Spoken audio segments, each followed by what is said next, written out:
जी हाँ दोस्तों, एक बार आप सभी का फिर से स्वागत है हमारे क्लासेस चैनल पर। तो जैसे कि हमारे हिंदी का टॉपिक चल रहा था वर्णमाला में, तो वर्णमाला में कल हमने स्टार्ट किया था। तो उसमें होता है वर्ण। वर्णमाला क्या होता है? किन दो शब्दों से मिलकर बना होता है। तो वर्णमाला स्वर प्लस व्यंजन से मिलकर बना होता है। ये भी कहता है फिर इसके बाद वर्ण पढ़ाया था, जिसके खंड अर्थात टुकड़े ना किए जा सके, तो वो वर्ण कहलाता है। वर्ण के भेद तो तीन: स्वर वर्ण, व्यंजन वर्ण और अयोग वर्ण। इसमें कि मूल पूछेगा, मूल वर्ण के में से दो होते हैं, कौन? स्वर और व्यंजन। बात करें अगर तो कुल टोटल पूछेगा तो तीन, उसमें अयोग वर्ण को हम लोग शामिल कर लेंगे। बात करते हैं स्वर वर्ण की, तो स्वर वर्ण में स्वर वर्ण को हमने तीन भागों में डिवाइड किया था। पहला था हर्ष स्वर, दीर्घ स्वर और पुनरुक्त स्वर, जो कि तीनों हो गए थे। आज बात करते हैं हम लोग हिंदी स्वरों का वर्गीकरण। तो जो अगला पॉइंट हमारा आता है वो आता है हिंदी स्वरों का वर्गीकरण। तो देखते हैं हिंदी स्वरों का वर्गीकरण।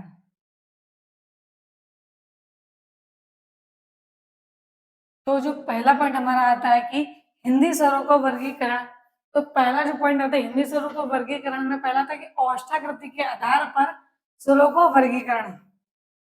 पहला था औष्ठाकृति के आधार पर, औष्ठाकृति के आधार पर, औष्ठाकृति के आधार पर स्वर के भेद। औष्ठाकृति के आधार पर स्वर के भेद।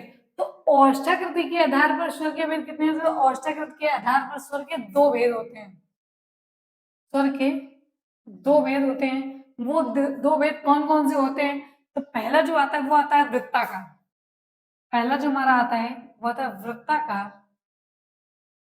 वृत्ताकार बोले या फिर इसको वर्तुल्य भी बोला जाता है। क्या? तो वर्तुल्य, वृत्ताकार या वर्तुल्य। दूसरा जो हमारा आता है पॉइंट वो आता है आवृत्ताकार। दूसरा आता है आवृत्ताकार। आवृत्ताकार, तो इसे आवर्तुल्य भी बोलते हैं। आवर्तुल्य। तो हिंदी स्वरों का वर्गीकरण, जिसमें कि पहला आता था औष्ठाकृति के आधार पर स्वर के भेद। तो औष्ठाकृति के आधार पर स्वर के कितने भेद होते हैं? तो दो। वो कौन कौन से होते हैं? पहला था हमारा वृत्ताकार, जिसे वर्तुल। दूसरा था आवृत्ताकार, तो इसे बोलते हैं आवर्तुल। अब वृत्ताकार में कौन कौन से वो वर्ण आएंगे जो वृत्ताकार होंगे? तो पहला जो आता है वो आता है हमारा ऊ, फिर बड़ा ऊ, ओ और औ। तो ये शब्द हमारे वृत्ताकार होते हैं। इनकी टोटल संख्या कितनी होती है? तो टोटल होते हैं हमारे चार। टोटल कितने होते हैं? तो चार होते हैं। तो औष्ठाकृति के अंदर पहला था वृत्ताकार, तो वृत्ताकार में कौन कौन से आएंगे? उ, ओ और औ। तो टोटल संख्या होगी चार। अब बात करते हैं आवृत्ताकार, आवर्तन। तो इनकी संख्या कितनी होती है? आवृत्ताकार जो होते हैं वर्णमाला में स्वर, तो वह आवृत्ताकार की संख्या 7 होती है। कितनी संख्या होती है? 7 होती है। वो 7 कौन कौन से होते हैं? तो पहला था आ, ई, बड़े ई, आ ई, बड़े ई, ऋषि और ए। तो ये होगा हमारे आवृत्ताकार। जितना समझ में आएगा कि औष्ठाकृति के आधार पर स्वर के भेद दो: पहला वृत्ताकार, वर्तुल, आवृत्ताकार, आवर्तुल। वृत्ताकार में अगर पूछेगा कौन कौन से होते हैं तो उ, ओ और औ। उसके बाद आवृत्ताकार में तो आ ई, ऋषि, ए और ए होते हैं।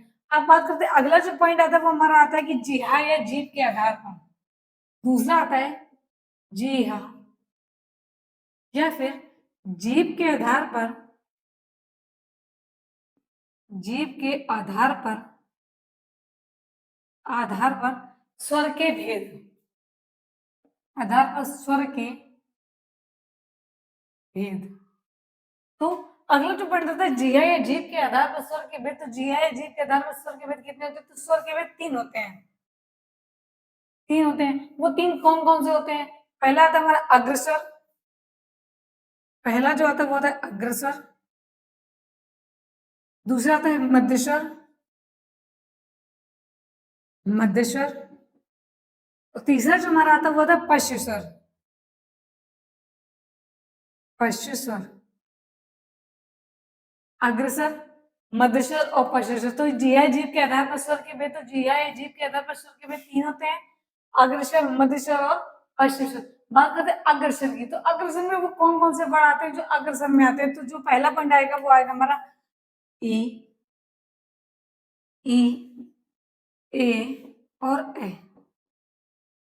ये होते हैं हमारे अग्रस्वर के अंतर्गत। जो जीआई जीभ के आधार पर होते हैं वो ई, ए और ए।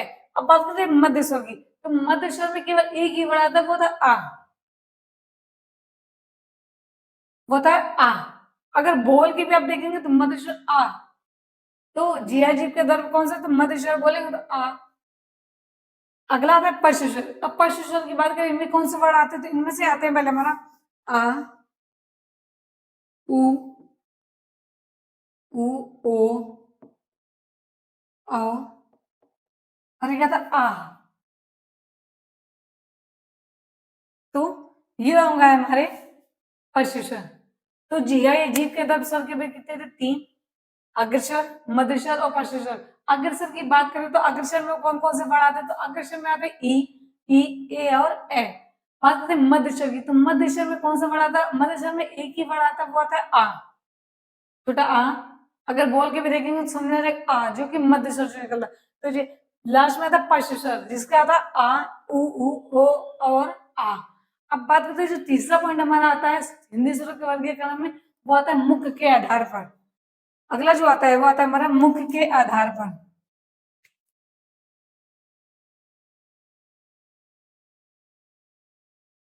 मुख के आधार पर, मुख के आधार पर स्वर के भेद।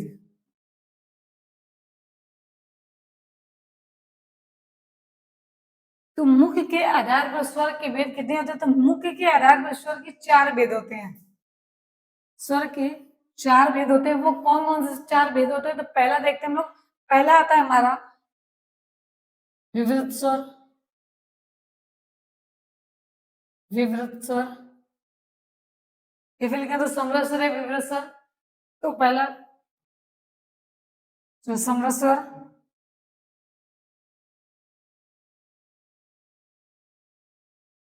समरस स्वर। दूसरा जो आता है वो तो विवृत स्वर, विवृत स्वर। तीसरा हमारा आता है अर्ध समरस स्वर। जो तीसरे की बात करते हैं, तीसरा आता है हमारा अर्ध समरस स्वर, अर्ध समरस स्वर। और चौथा आता है अर्ध विवृत स्वर, अर्ध विवृत स्वर, अर्ध विवृत स्वर। तो मुख के आधार पर स्वर के भेद कितने? तो मुख के आधार पर स्वर के चार भेद होते हैं। कौन कौन से होते हैं? पहला आता है समरस स्वर, विवृत स्वर, दूसरा तीसरा आता है अर्ध समरस स्वर और फिर आता है अर्ध विवृत स्वर। तो इतना नोट डाउन कर लीजिए आगे, फिर बताएं कि समरस स्वर के अंतर्गत कौन कौन से वर्ड आते हैं।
तो अब बात करते जो हमारा था मुख्य के आधार पर स्वर के चार भेद थे। पहला समरस स्वर, विवृत स्वर, अर्ध समृत और अर्ध विवृत। तो अब बात करते हैं अर्ध सॉरी समरस स्वर की। तो समरस स्वर में कौन कौन से वर्ण आएंगे? तो पहला था हमारा समरस स्वर, समरस स्वर। समरस स्वर। तो पहला था हमारा समरस स्वर, इसका मतलब क्या था? मुख का कम खुलना। मुख का मुख का कम खुलना। समरस स्वर में क्या आएगा? तो मुख का कम खुलना। ये कौन सा आएगा? तो समरस स्वर। इनमें कौन कौन से वर्ण आएंगे? तो इनमें चार वर्ण होते हैं, चार वर्ण आएंगे। वो चार वर्ण कौन कौन से होते हैं? तो ई उ और उ आएगा। क्या आएगा? तो ई ई उ और उ। तो समरस स्वर मुख का, यानी मुख का कम खुलना। अगर आप बोल के भी देखेंगे तो कौन कौन से चार वर्ण होते हैं? ई उ और उ।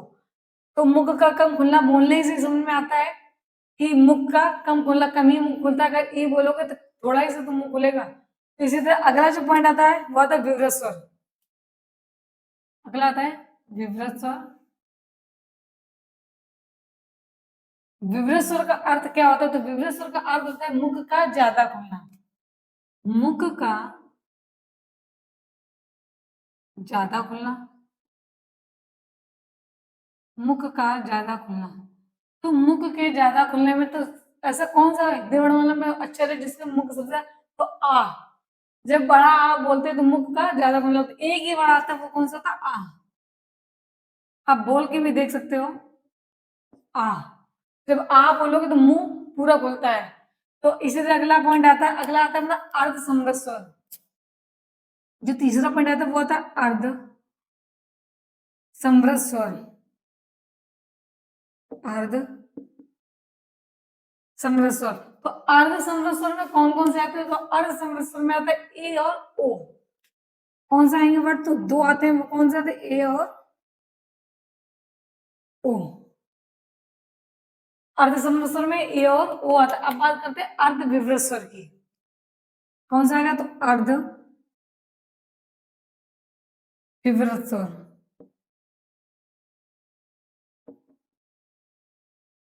अर्ध विवृत स्वर। तो अर्ध विवृत स्वर में कौन कौन से वर्ण आते हैं? तो अर्ध विवृत स्वर में चार वर्ण होते हैं।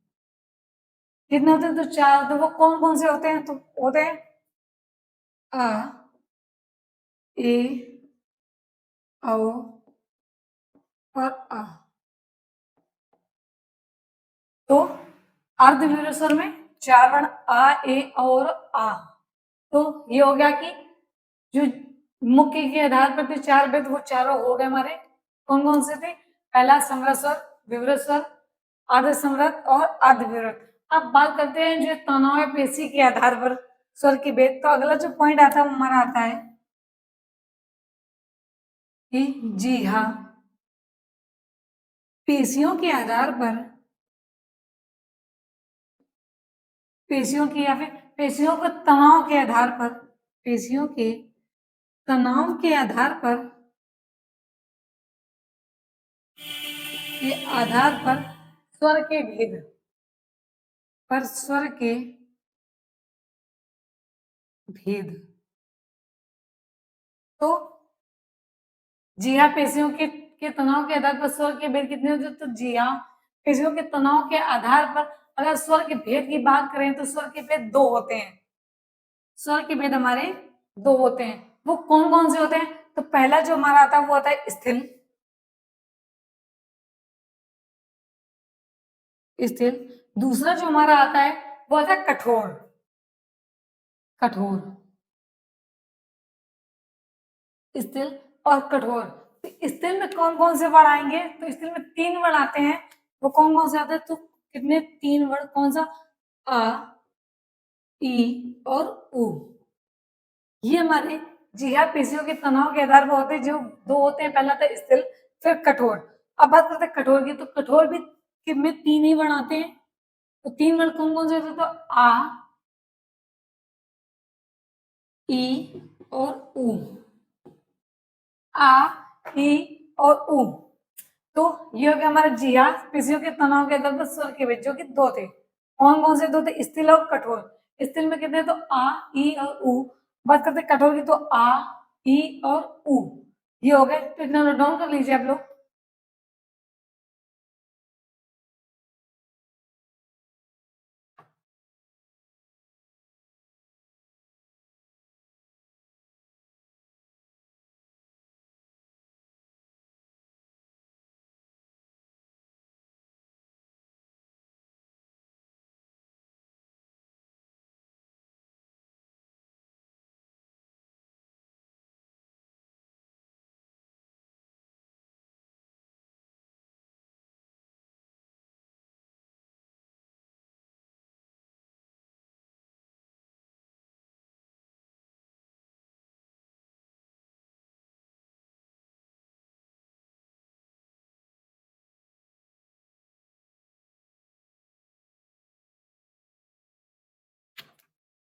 अब अगला जो पॉइंट आता है वो हमारा था कि जिया पेशी तनाव के आधार पर हो गया। अब बात करते हैं संधि स्वर या संयुक्त स्वर के बारे में।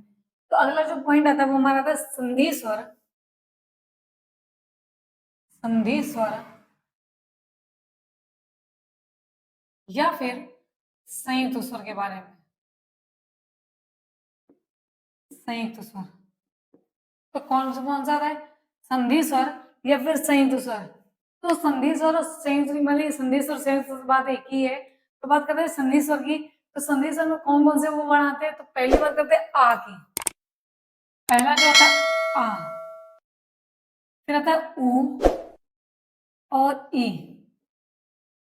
आ, उ, ई, ए, आए, ओ और औ। ये आते हैं हमारे संधि यानी संयुक्त स्वर में। आ, उ, ई, ए, ओ और औ। ये आते हैं हमारे संधि स्वर या संयुक्त स्वर। अब बात करते हैं इनको, तो ये किन दो शब्दों से मिलकर बना होता है। बात करते हैं आ की, तो प्लस आ प्लस आ को जब जोड़ेंगे तो आ प्लस आ से क्या बनेगा, बड़ा आ। बात करते इसी तरह बड़ा ऊ की, तो ऊ प्लस ऊ, फिर ई, तो ई प्लस ई। इसी तरह अगला जो आता है ए। अब ए को तोड़ेंगे तो आ प्लस ई में टूटेगा, आ प्लस ई में टूटेगा। इसी तरह बता ए की, तो आ प्लस ए, और ओ का देखेंगे तो आ प्लस ऊ, और इसका होगा आ प्लस ओ, आ प्लस ओ। तो संधि स्वर या संयुक्त स्वर की बात करें तो संधि स्वर संयुक्त स्वर में कौन कौन से आते हैं, आ, उ, ई, ए, ओ और औ। अगर इनको देखो, आ को तोड़ा तो आ प्लस आ में टूटा, आ प्लस आ से मिलकर क्या बना आ। इसी तरह ऊ प्लस ऊ से मिलकर बड़ा ऊ, ई प्लस ई से बड़ी ई। अब बता ए की, तो आ प्लस ई से जब बनेगा तो वो शब्द बनेगा ए, और आ प्लस ए से ए, आ प्लस ऊ से ओ, और आ प्लस ओ से ओ बनेगा। अब बात करते हैं आ, उ और ई की। तो ये तो तीनों हमारे सजातीय स्वर होते हैं। इन्हें और क्या बोलते हैं, इन्हें सजातीय स्वर बोला जाता है, सजातीय स्वर। तो आ, उ, ई, ये तीनों हमारे कैसे स्वर होते हैं, ये तीनों हमारे सजातीय स्वर होते हैं। तो इन चारों की बात करें तो ये होते हैं हमारे विजातीय स्वर। विजातीय स्वर या विषम जातीय स्वर या फिर विषम जातीय स्वर। विजातीय स्वर या विषम जातीय स्वर। अब इन्हें सजातीय स्वर और इन्हें विषम जातीय स्वर क्यों बोला जाता है, ये वजह से होता है सजातीय स्वर। क्यों, जब आ और आ को तोड़ेंगे तो आ प्लस आ दोनों शब्द एक ही हैं, इसलिए इन्हें सजातीय स्वर बोला जाता है। इसी तरह ऊ से तो ऊ प्लस ऊ, ना कि ये दो अलग अलग शब्दों से मिलकर बना, ये एक ही शब्द से मिलकर बना हुआ है। अगर आ की बात कर रहे हैं तो आ प्लस आ से टूट कर बनना है, ना कि आ प्लस ऊ से टूट कर बनना है। तो इसी तरह जब ए की बात करेंगे तो आ प्लस ई, तो दो अलग अलग शब्द हो गए ना, दो अलग अलग वर्ड हो गए, इसलिए इन्हें विजातीय या विषम जातीय स्वर बोला जाता है और इन्हें सजातीय स्वर बोला जाता है। अब बात करते हैं अगला जो पॉइंट आता है वो हमारा आता है स्थान के आधार पर, स्थान के आधार पर स्वर्ण के भेद। स्थान के आधार पर अगला जो आता है हमारा स्थान के आधार पर, तो कहां से कौन कौन से वर्ड बोले जाते हैं। पहले बात करते हैं कंठ की। अब पहला जो पॉइंट हमारा था वो था कंठ।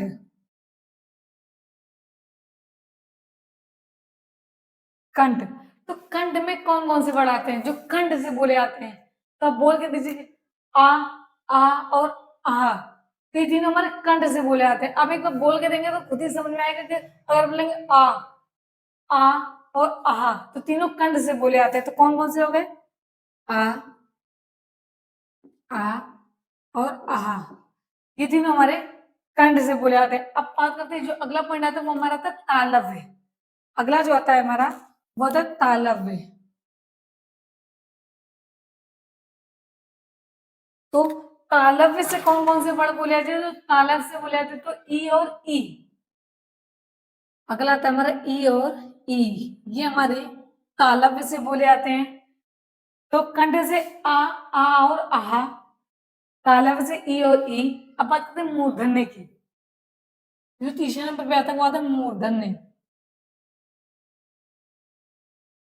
मूर्धन्य, तो मूर्धन्य में कौन सा आता है? मूर्धन्य में आता है ऋषि, केवल एक ही वर्ड आएगा, वो कौन सा आएगा?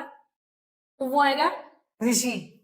इसी तरह अगला जो आता है वो आता है हमारा ओष्ठ।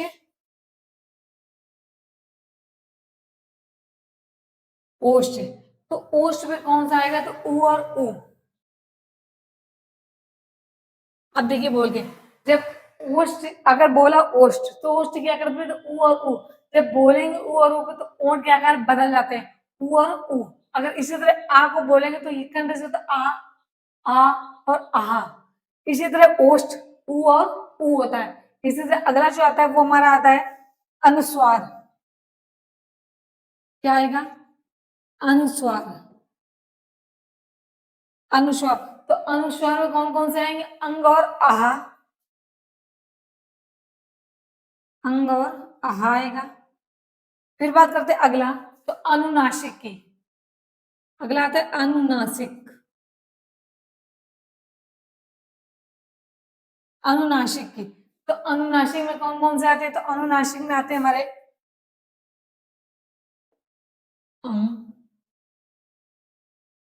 और ये हमारे आते हैं अनुनासिक में। अगला पॉइंट हमारा आता है निर्नासिक। नुनासिक, निर्नुनासिक। तो निर्नुनासिक वर्ड कौन कौन से होते हैं? वो होते हैं आ, ई, ई, ई, उ और उ। ये होते हैं हमारे निर्नुनासिक वर्ड। इसी तरह अगला आता है हमारा कंठ तालव्य। कंठ तालव्य, कंठ तालव्य, तो कंठ तालव्य से कौन कौन से? जो कंठ प्लस तालव्य से बोले जाते हैं, तो ए, आप खुद ही बोले ए। कंठ प्लस तालव्य से बोले जाते हैं, उन्हें कहते हैं ए और ए। ए और ए। इसी तरह हमारा जो लास्ट आता है वो हमारा आता है कंठोष्ठ। कंठोष्ठ मतलब कि कंठ प्लस ओष्ठ से जो बोले जाते हैं उन्हें बोलते हैं कंठोष्ठ। वो कौन कौन से आएंगे? तो ओ और औ, ओ और औ। ओ और औ बोले जाते हैं जो कि कंठोष्ठ से बोले जाते हैं। तो मुख्य यानी कि स्थान के आधार पर जो स्वर के भेद थे, तो वो कौन कौन से? पहले आता है कंठ। कंठ से अगर आप बोलेंगे तो कंठ से आ और आहा। इसके बाद तालब की, तालब में कौन कौन से? ई और ई। मूर्धन्य में आता है ऋषि। फिर बात करते हैं ओष्ठ की, तो ओष्ठ में उ और उ। जब ओष्ठ से बोलेंगे बात आती है उ और उ के, तो जब बोलने पर तो ओंठ के आकार हमारे बदल जाते हैं। इसी तरह आ में बोलेंगे तो नहीं परिवर्तन होगा, लेकिन जब ओष्ठ में उ और उ को बोलेंगे तो खुद ही बोल के देखना आप लोग कि ओंठ के आकार है जो बदल जाते हैं। इसी तरह बात करते हैं अनुस्वार, तो अनुस्वार में आता है अंग और आहा। अनुनासिक में तो अंग, आहा और इया। निर्नासिक तो आ ई उ और उ आता है। कंठ तालव्य, जो कंठ प्लस तालव्य से मिलकर बने होते हैं वो शब्द कौन से? तो वो थे ए और ए। इसी तरह कंठोष्ठ, जो कंठ प्लस ओष्ठ से मिलकर बने होते हैं वो थे ओ और औ। इसी तरह हमारे स्वर का ये पूरा टॉपिक खत्म होता है। अब बात करते हैं व्यंजन की, तो इतना नोट डाउन कर लीजिए।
तो अब जो अगला पॉइंट आता है वो आता है व्यंजन। तो हमने स्वर पढ़ लिया, स्वर के भेद पढ़ लिए तीनों, हर्ष स्वर, दीर्घ स्वर और प्लुप्त स्वर। तो उसके बाद हमने स्वरों का वर्गीकरण भी पढ़ लिया, कौन से स्वर कहाँ से किस स्थान से बोला जाता है, कंठ से कौन बोला जाता है, तालव्य से कौन बोला जाता है, मूर्धन्य से कौन सा बोला जाता है, वो सब हमने पढ़ लिया। और कौन से औष्ठाकृति के आधार पर कितने होते हैं, मुख के आधार पर कितने होते हैं, जिह्वा के आधार पर। तो अब बात करते हैं, हमारा जो अगला आता है टॉपिक वो आता है व्यंजन। वर्ण के भेद में पहला था स्वर वर्ण, तो जो कि पूरा खत्म हो गया। अब बात करते हैं व्यंजन की। तो अगला जो हमारा आता है वो आता है व्यंजन। व्यंजन, तो बात करते हैं व्यंजन की। तो व्यंजन पहला पॉइंट हमारा ये आता है कि पहला पॉइंट हमारा ये आता है कि व्यंजन। तो व्यंजन स्टार्ट हो रहा है, तो व्यंजन पहला पॉइंट से अगर पूछेगा व्यंजन किसे कहते हैं, व्यंजन क्या होता है। तो व्यंजन के अगर डिफिनेशन बनाएंगे तो व्यंजन किसे कहते हैं, तो जिन वर्णों के उच्चारण में स्वर की सहायता हो, लगी हो, मतलब स्वर की सहायता ली जाए, उसे व्यंजन कहते हैं। कोई भी व्यंजन बिना स्वर के नहीं बन सकता है। अब बात करें इसी तरह का की, का की, तो अगर का एक व्यंजन है, का एक व्यंजन है, क्या ये बिना स्वर के बना होगा, नहीं बन सकता। अगर इसको तोड़ेंगे तो का प्लस आम में टूटेगा। तो व्यंजन जो कि बिना स्वर की सहायता से नहीं बन सकता है, तो इसमें इसमें स्वर की सहायता, तो जिन वर्णों के उच्चारण में स्वर की सहायता लेनी पड़े उसे व्यंजन कहते हैं। ऐसे कोई शब्द और ले लीजिए, गा, सॉरी गा, अगर केवल गा लेंगे तो गा को तोड़ेंगे तो गा प्लस आ में टूटेगा। तो ये व्यंजन एक स्वर हो गया, तो एक व्यंजन एक स्वर से मिलकर बना था गा। तो अब बात करते हैं सीधे व्यंजन की। तो व्यंजन क्या होता है, किसे कहते हैं व्यंजन, तो पहले पहले जिन वर्णों के उच्चारण में, जिन वर्णों के उच्चारण, तो जिन वर्णों के उच्चारण स्वरों की सहायता के बिना नहीं हो पाते हैं, जिन वर्णों के उच्चारण स्वरों की बिना सहायता के, बिना सहायता के, जिन वर्णों का उच्चारण स्वर के बिना सहायता के नहीं हो पाता है, स्वर की बिना सहायता के नहीं हो पाता है, नहीं हो पाता है, उसे व्यंजन कहते हैं। उसे क्या कहते हैं, तो वे व्यंजन कहलाते हैं, फिर उसे व्यंजन कहते हैं, वे व्यंजन।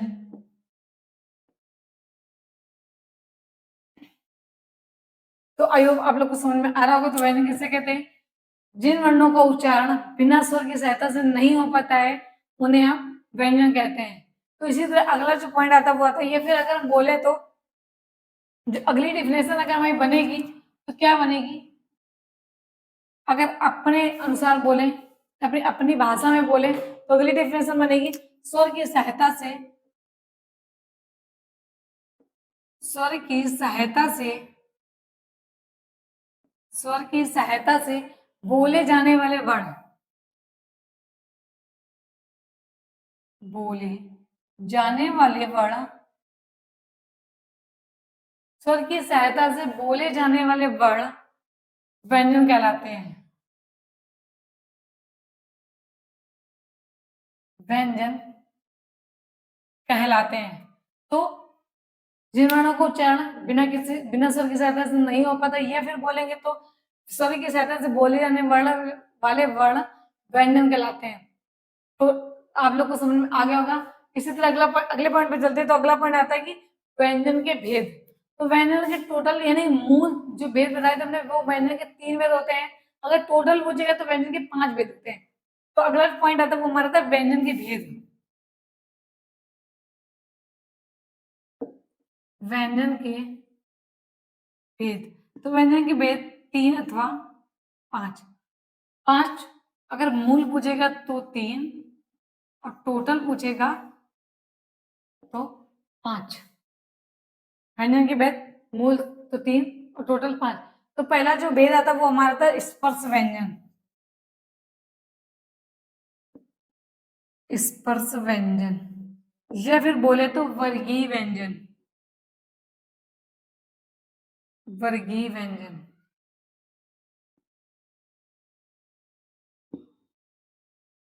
स्पर्श व्यंजन या फिर वर्गीय व्यंजन। पहला पढ़ना था स्पर्श व्यंजन या वर्गीय व्यंजन। तो स्पर्श व्यंजन या वर्गीय व्यंजन किसे कहते हैं, तो देखते हैं। जब किसी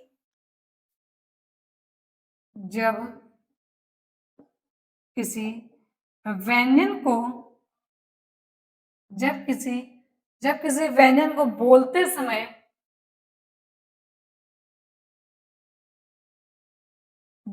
समय वायु,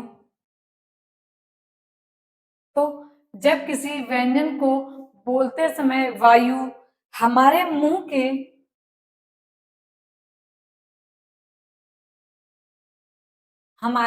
तो जब किसी व्यंजन को बोलते समय वायु हमारे मुंह के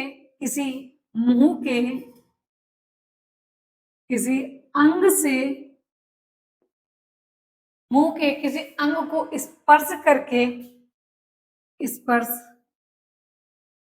करने के बाद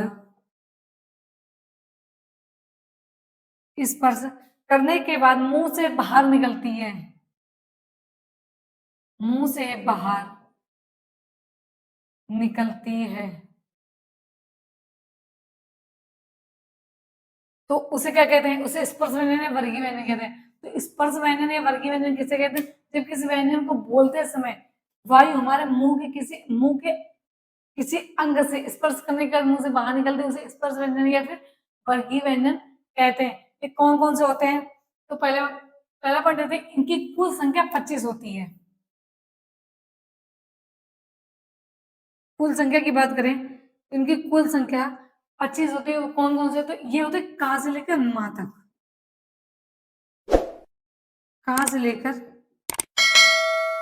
मा तक, जिसमें कि पहला आएगा हमारा तो स्पर्श व्यंजन वर्गीय व्यंजन। तो जब किसी व्यंजन को बोलते समय वायु हमारे मुंह के किसी अंग से स्पर्श करने के बाद बाहर निकलती है, मुंह से बाहर निकलती है, तो उसे क्या कहते हैं, स्पर्श व्यंजन या फिर वर्गीय व्यंजन। इनकी कुल संख्या कितनी होती है, तो इनकी कुल संख्या 25 होती है। कौन कौन से, तो वो का से होते हैं मा तक, का से लेकर मा तक, जिसमें आएगा हमारा कावड़, अगला आएगा चावड़, तीसरा तो टावड़, फिर आता है हमारा तावड़ और पावड़। पावड़ तो का से लेकर मा तक इतना नोट डाउन कर लीजिए, फिर बताएं का में कौन कौन से।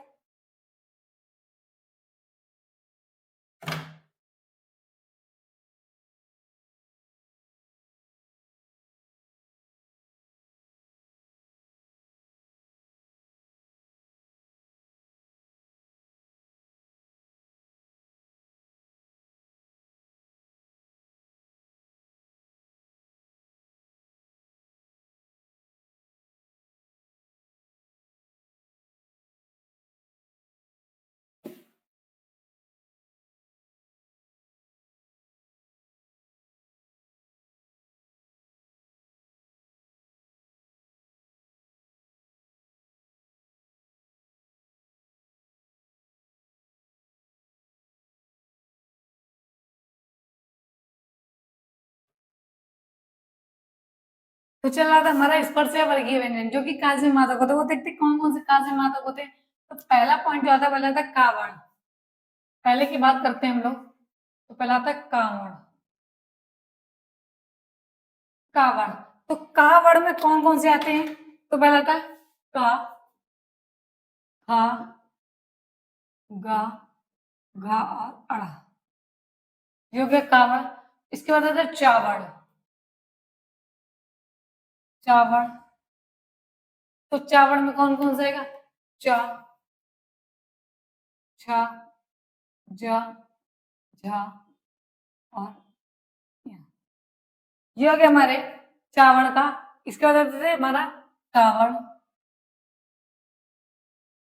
टावड़ तो टावड़ में कौन कौन सा आएगा, तो टा, ठा, ड, ट ठ ड, ड और ण।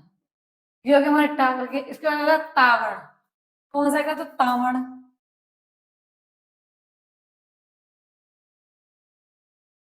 तावड़। तो तावड़ में कौन कौन सा आएगा? तो ता, था, द, धा और ना। और लास्ट जो आता है वो हमारा पावर, पावर। तो पावर में कौन कौन सा आएगा? पा, प, ब, भ और मा। तो ये हो गए हमारे जो का से लेकर माँ तक स्पर्श यानी वर्गीय व्यंजन होते हैं। तो कौन कौन से? पहले कावड़ के सारे अक्षर, फिर आता चावड़ के, कावड़ के सारे अक्षर, और फिर आता तावर, और लास्ट में आता पावर। तो अब बात करते हैं जो हमारा आता है जो का, जो हर एक वर्ण वर्ग का जो पांचवा अक्षर होता है उसे क्या कहते हैं? यानी कि अगर हम बात करें अ, इया, ना और मा की, ये जो पांच अक्षर है, यानी कि हर पंक्ति का पांचवा अक्षर क्या कहलाता है? तो हर पंक्ति का जो पांचवा, यानी कि बात करते हैं पंचम वर्ण। अगर बात करें तो इसे क्या बोलते हैं? पंचम वर्ण या फिर पंचम अक्षर, पंचम अक्षर। नहीं तो नासिक,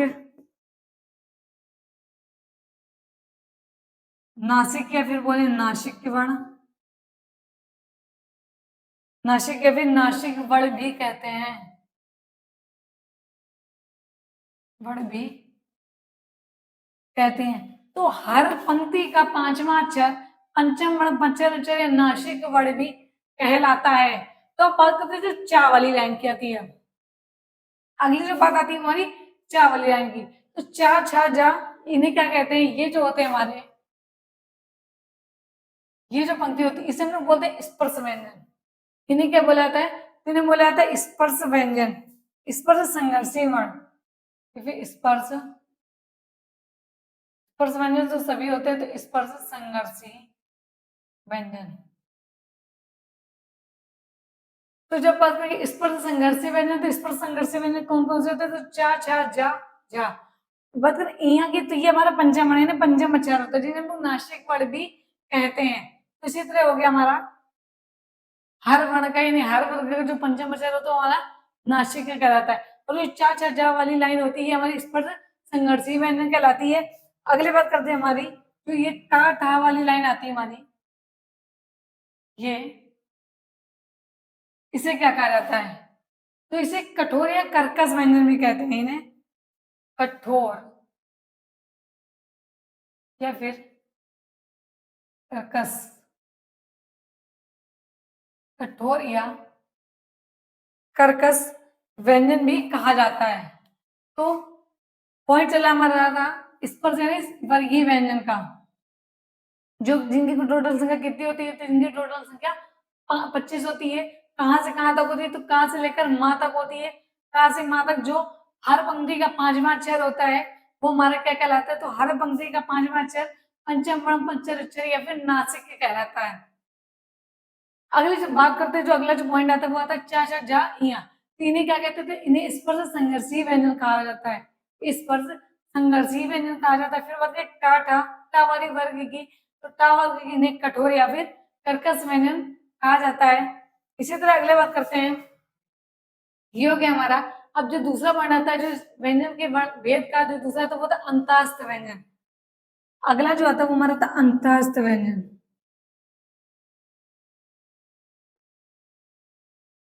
अंतःस्थ व्यंजन।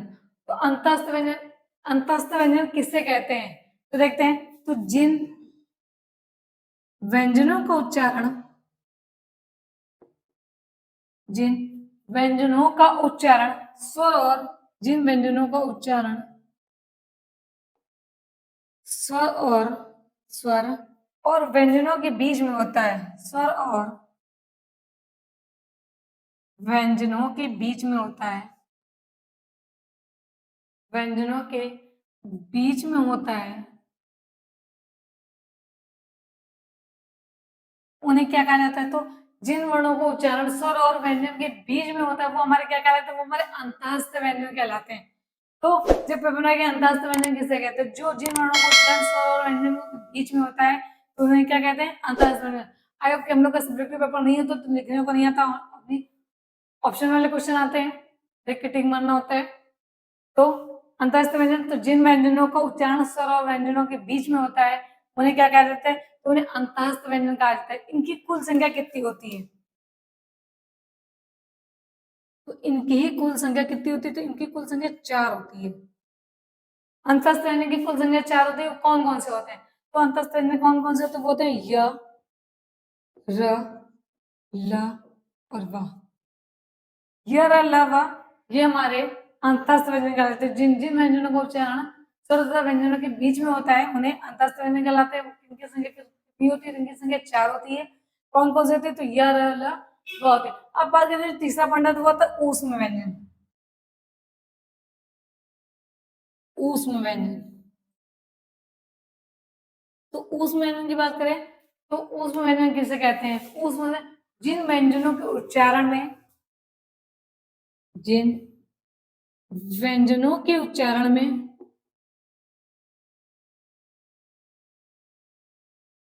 जिन व्यंजनों के उच्चारण में मुख से गर्म हवा निकले, मुंह से, जिन व्यंजनों के उच्चारण में मुख से या फिर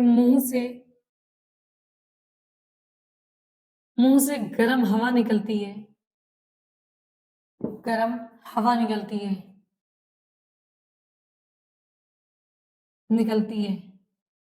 तो जिन व्यंजनों के उच्चारण में मुख से गर्म हवा निकलती है उन्हें क्या कहते हैं? उन्हें ऊष्म व्यंजन कहते हैं।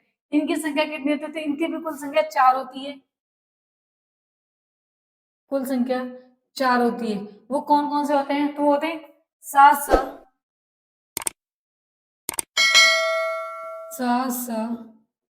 और हा। इन्हें क्या कहा जाता है? तो इन्हें ऊष्म व्यंजन कहा जाता है। टोटल संख्या 4 होती है। तो डिफिनेशन बन गया, जिन व्यंजनों के उच्चारण में मुख से गर्म हवा निकलती है तो उन्हें क्या कहा जाता है? उन्हें ऊष्म व्यंजन कहते हैं। कौन कौन से होते हैं? सा और हा होते हैं। तीसरे होते हैं अंतःस्थ व्यंजन। जिन व्यंजनों को उच्चारण स्वर और व्यंजन के बीच में होता है उन्हें अंतःस्थ व्यंजन कहते हैं। इनकी भी कुल संख्या 4 होती है। वो कौन कौन से होते हैं? तो य, र, ल, व होते हैं। इतना नोट डाउन कर लीजिए, फिर आगे बताएं।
तो अब जो अगला पॉइंट हमारा आता है वो था संयुक्त व्यंजन।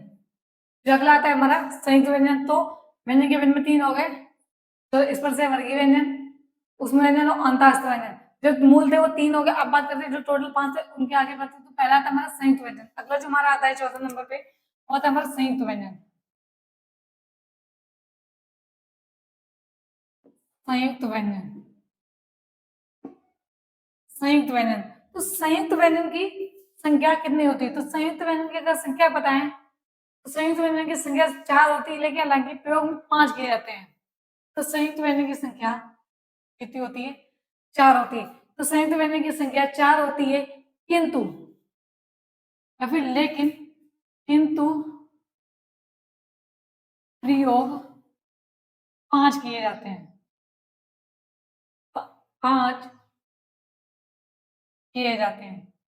तो जब आएगा संयुक्त व्यंजन, तो संयुक्त व्यंजन की संख्या 4 होती है, किंतु प्रयोग कितने किए जाते हैं? 5 किए। तो कौन कौन से होते हैं? तो पहला था हमारा छ, त्र, छत्र गया, छ हो गया, त्र हो गया, ज्ञ हो गया, श्र, और जो विद्यालय वाला धात है वो, ये हो गया हमारा संयुक्त व्यंजन। हालांकि होते कितने? 4 होते हैं। कौन सा? छात्र, ज्ञ, श्र।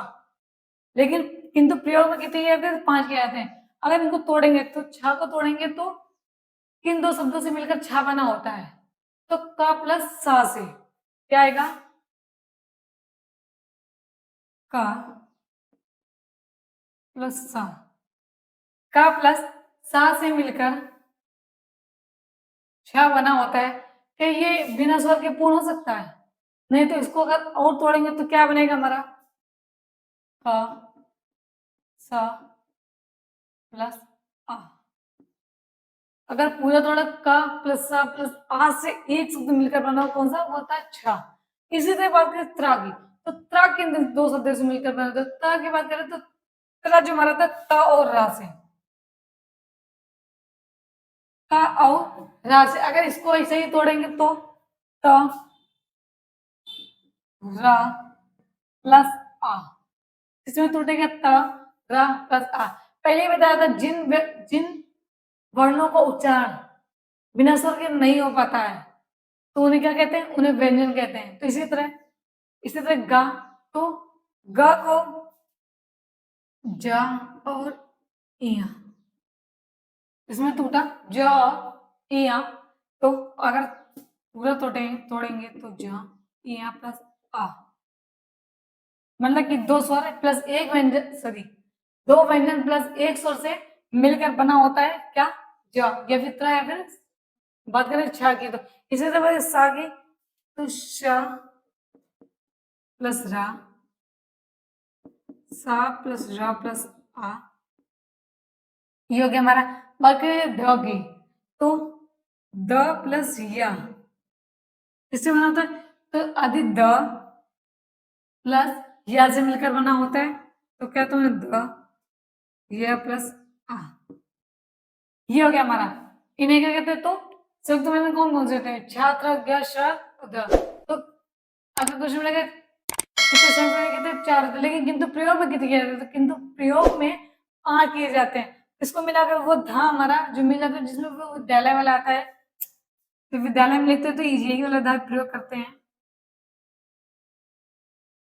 तो होते 4 है किंतु प्रयोग में 5 किया जाता है। उसमें शामिल कौन सा होता है? उसमें ध शामिल हो जाता है। इसी तरह अगली बात करते हैं, तो अगला था उच्चित या ताड़न जाते। जो पांचवा हमारा था व्यंजन के भेद में, तो आता है उच्चित या ताड़न जात। उच्चित या ताड़न जात व्यंजन, तो उच्चित या ताड़न जात व्यंजन, उच्चित या ताड़न जात, उच्चित या ताड़न जात व्यंजनों की संख्या कितनी होती है? तो ये 2 होते हैं। 2 होते हैं। कौन कौन से होते हैं? तो होते हैं ड और ण। ये होते हैं हमारे उच्चित या ताड़न जात, जिनकी संख्या 2 होती है। ये उच्चित भी बोल सकते हैं, उच्चित व्यंजन किसे कहते हैं? फिर ताड़न जात व्यंजन किसे कहते हैं? तो 2 होते हैं। अब बात करते हैं उच्चित या ताड़न जात व्यंजन किससे कहते हैं? इसकी डिफिनेशन क्या होगी? अगर बात करते हैं उनका प्रयोग हमेशा, ये जो 2 वर्ण है इनका प्रयोग, तो इनका प्रयोग हमेशा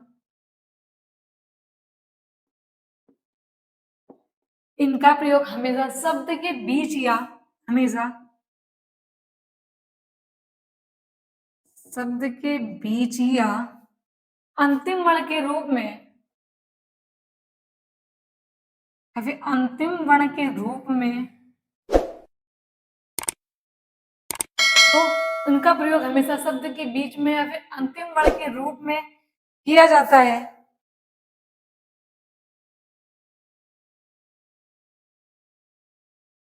तो ड और ढ का प्रयोग कब किया जाता है? तो इनका प्रयोग हमेशा शब्द के बीच में या फिर अंतिम वर्ण के रूप में किया जाता है। इसी बात करते ज ढ और का प्रयोग किसी भी शब्द के किसी भी शब्द के प्रारंभ में शब्द के प्रारंभ में नहीं होता है। शब्द के प्रारंभ में नहीं होता है। तो ड और ढ का प्रयोग हमेशा शब्द के बीच में या फिर मध्य में किया जाएगा या फिर लास्ट में किया जाएगा। शब्द के प्रारंभ में इन दो वर्णों का प्रयोग नहीं होता। अगर एग्जाम्पल में देखेंगे तो सबसे पहला हमारा एग्जाम्पल आता है, होता है सड़क। तो उचित ताड़न तो ड जो है ये हमारा मध्य में आया। इसी तरह अगला था डंडा। इसका प्रयोग भी शब्द के अंत में हुआ। इसी बात करते हैं लड़का की। लड़का तो मध्य में हुआ। मेंढक। तो इतनी बात क्लियर हो गई कि उचित या ताड़नत व्यंजनों का प्रयोग शब्द के प्रारंभ में ना होकर मध्य और अंतिम में होता है। तो यही लिखा कि उनका प्रयोग हमेशा शब्द के मध्य या शब्द के अंतिम में होता है, ना कि शब्द के प्रारंभ में होता है। तो ये जो हमारा व्यंजन का टॉपिक था ये भी क्लियर हो गया। अब बात करते हैं अयोगवाह की। इतना नोट डाउन कर लीजिए।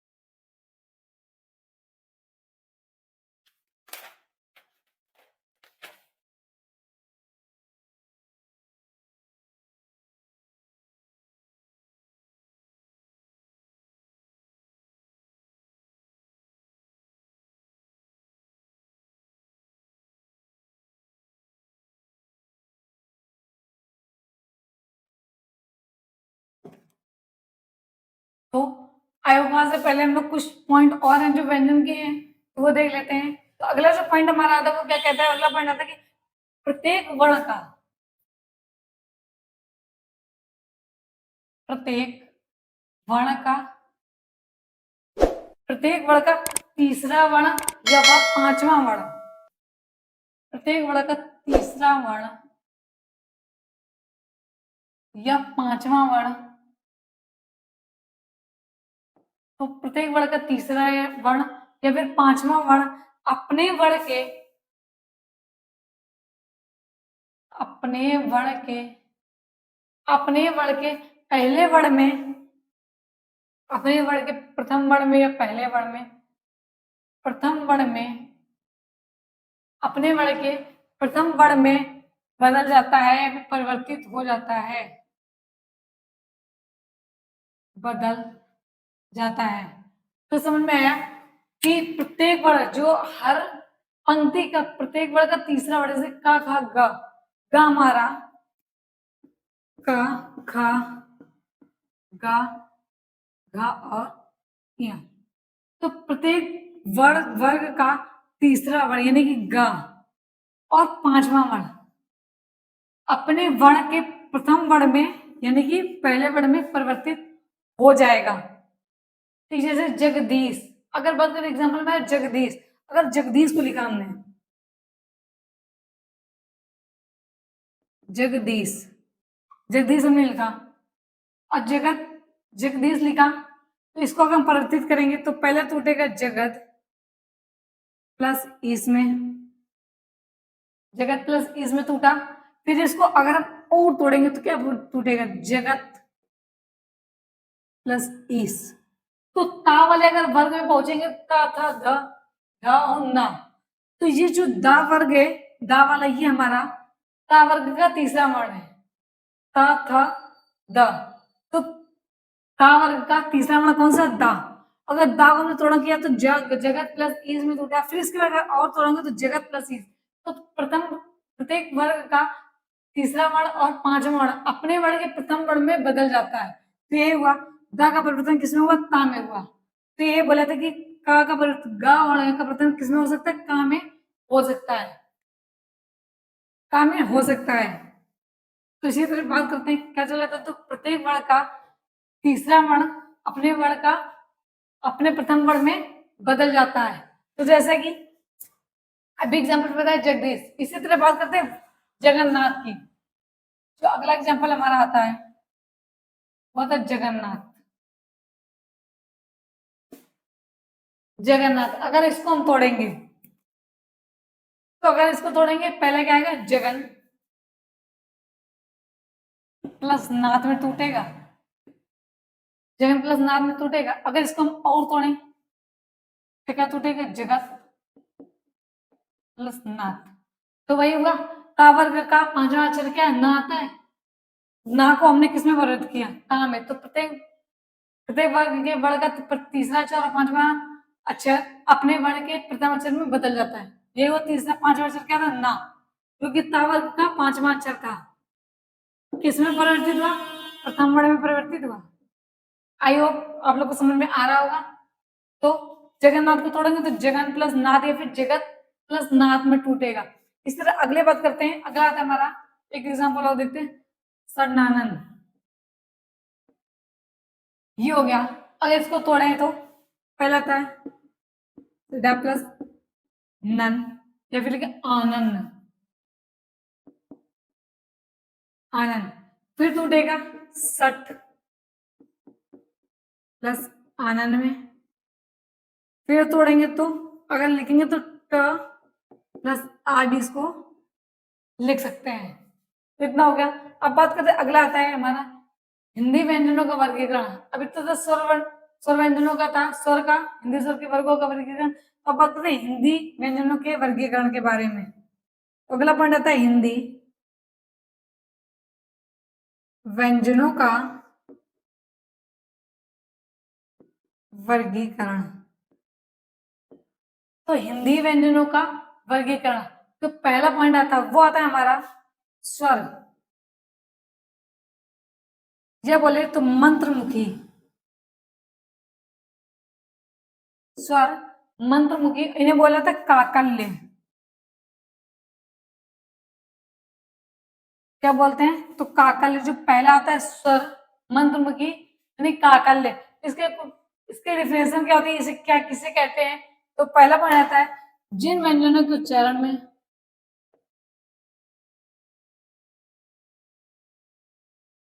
जिन व्यंजनों के उच्चारण में तो जिन व्यंजनों के उच्चारण में मुख गुहा खुली रहती है, मुख गुहा खुली रहती है,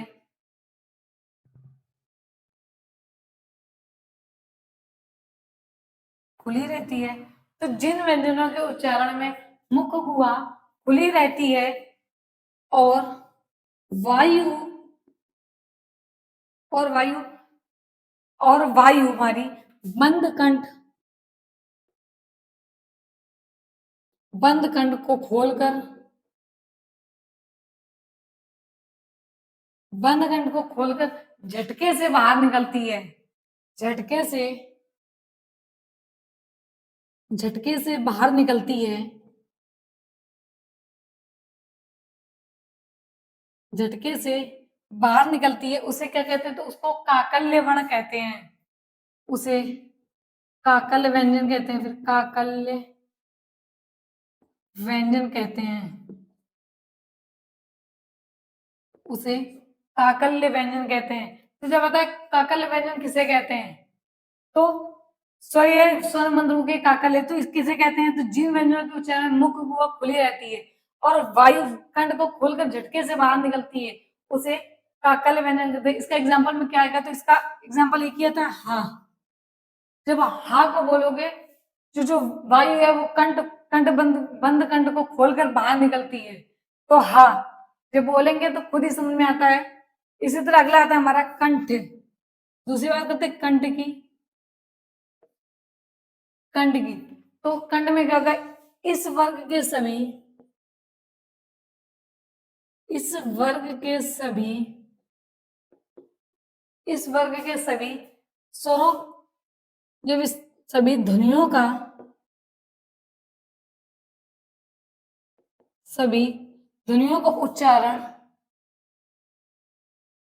कंठ से होता है, उच्चारण कंठ से होता है, कंठ से होता है। तो कंठ से के इस वर्ग के सभी ध्वनियों का उच्चारण कंठ से होता है, वो कौन कौन से हो गए? तो का वर्ग हो गया हमारा, जैसे का, ख, ग, ग और अण। ये जो 5 वर्ण है का वर्ग के, इन इन सभी ध्वनियों का उच्चारण हमारे कंठ से होता है। अगर बोले का, ख, ग, अण, तो पांचों अगर बोलेंगे तो बिना जीभ कंठ से बोलेंगे ना, का, ख, ग, अण। हो गया, इतना नोट डाउन कर लीजिए।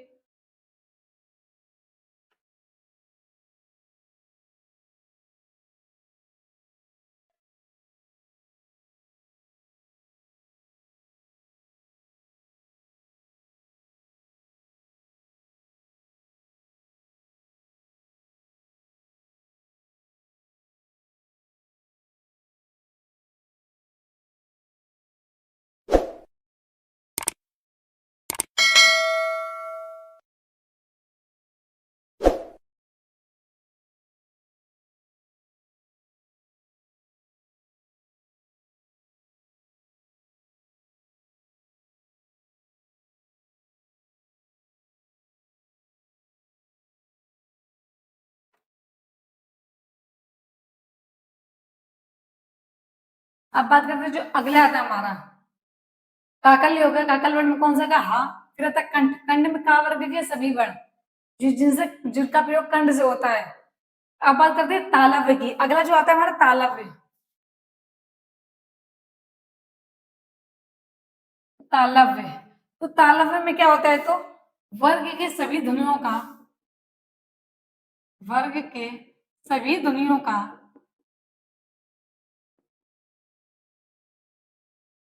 वर्ग के वर्ग के सभी ध्वनियों का उच्चारण, वर्ग के सभी ध्वनियों के उच्चारण में, तो तालव्य में क्या होगा? वर्ग के सभी ध्वनियों के उच्चारण में, वर्ग के सभी ध्वनियों के उच्चारण में जी हा यानी कि जीभ, जी हा यानी कि जीभ, जी हा का मध्य स्वर या फिर जी हा का मध्य भाग, जी हा का मध्य भाग तालु से, तो तालव्य किसे कहते हैं? वर्ग के सभी ध्वनियों के उच्चारण में, वर्ग के सभी ध्वनियों के उच्चारण में जीहा का मध्य भाग तालु से, तालु से स्पर्श करके निकलता है। तालु से स्पर्श करने पर, तालु से स्पर्श करने पर वो कौन कौन से होंगे? तो वो होगा हमारा च, छ, ज, झ, च, छ, ज, ज, इया। और दो इसमें और कौन से आते हैं? ये तो हो गए 5, च, छ, ज, झ और इया। तो और जो आते हैं वो हमारे कौन से? तो वो आते या और सा, या और सा, या और सा, जो तालु से स्पर्श करके निकलते हैं। तो तालब हो गया। अब बात करते हैं, अगला आता है दंतव्य की। ये था हमारा तीसरा, चौथा दंतव्य। बात करें दंतव्य की, तो दंतव्य में कौन कौन से आते हैं? तो ता, था, दा, धा और न। दो और वर्ड हो जाते हैं, तो कौन से? ला और सा। इसी तरह तालब में कौन कौन से थे? चा, छा, जा, इया, यानी चार वर्ग का पूरा, और दो वर्ड कौन से? या और सा। इसी तरह दंत में कौन से होंगे? तो ता वर्ग के पूरे वर्ण और लास्ट में आ जाते ल और सा। इसी तरह अगले बात करते हैं ओश की।